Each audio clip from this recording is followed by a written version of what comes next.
2 Corinthians 12. I must go on boasting, although there's nothing to be gained. I will go on to visions and revelations from the Lord. I know a man in Christ who 14 years ago was caught up to the third heaven. Whether it was in the body or out of the body, I do not know. God knows. And I know that this man, whether in the body or apart from the body, I do not know, but God knows, was caught up to paradise and heard inexpressible things, things that no one is permitted to tell. I will boast about a man like that, but I will not boast about myself, except about my weaknesses. Even if I should choose to boast, I would not be a fool, because I would be speaking the truth. But I refrain, so no one will think more of me than is warranted by what I do or say, or because of these surpassingly great revelations. Therefore, in order to keep me from becoming conceited, I was given a thorn in my flesh, a messenger of Satan to torment me. 3 times I pleaded with the Lord to take it away from me.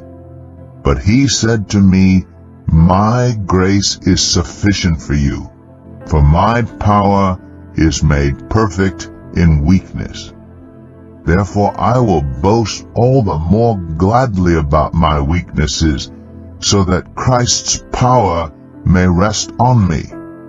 That is why, for Christ's sake, I delight in weaknesses, in insults and hardships, in persecutions, in difficulties. For when I am weak, then I am strong. I have made a fool of myself, but you drove me to it. I ought to have been commended by you, for I am not in the least inferior to the super-apostles, even though I am nothing. I persevered in demonstrating among you the marks of a true apostle, including signs, wonders, and miracles. How were you inferior to the other churches, except that I was never a burden to you? Forgive me this wrong. Now I am ready to visit you for the 3rd time, and I will not be a burden to you, because what I want is not your possessions, but you. After all, children should not have to save up for their parents, but parents for their children. So I will very gladly spend for you everything I have, and expend myself as well. If I love you more, will you love me less? Be that as it may, I have not been a burden to you. Yet, crafty fellow that I am, I caught you by trickery. Did I exploit you through any of the men I sent to you? I urged Titus to go to you, and I sent our brother with him. Titus did not exploit you, did he? Did we not walk in the same footsteps by the same Spirit? Have you been thinking all along that we have been defending ourselves to you? We have been speaking in the sight of God as those in Christ, and everything we do, dear friends, is for your strengthening.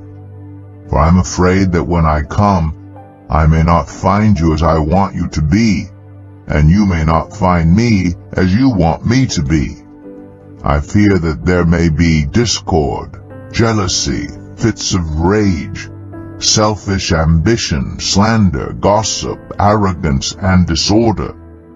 I am afraid that when I come again, my God will humble me before you, and I will be grieved over many who have sinned earlier and have not repented of the impurity, sexual sin, and debauchery in which they have indulged.